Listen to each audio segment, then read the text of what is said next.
Fil-jum li beda l-Valletta Summit għaqdiet volontarji li jaħdmu qrib refuġjati u immigranti tellaw seminar li matulu semmaw leħinhom refuġjati residenti f'pajjiżna u għaqdiet internazzjonali.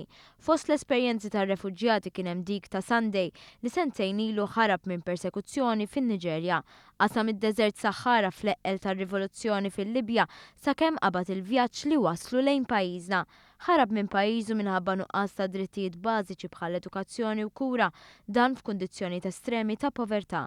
Fl-isfond tal-istorja ta' Sunday, l-Oxfam International li taħdem biex ikun miġġieled il-faqar, partikolarment f'pajjiżi Afrikani, sostniet li huwa essenzjali li fil-Valletta Summit iż-żewġ kontinenti jfasslu politika komuni li kull kontinent jirrikonoxxi l-irwol tiegħu u li tiżdied il-kooperazzjoni.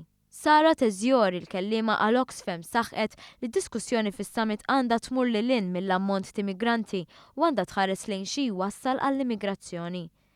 Europe and Africa need to work together on dealing with the problems that push people to move, that leave them few choices.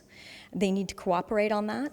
Many of these things are situations that African leaders need to take the initiative to resolve, but Europe needs to support.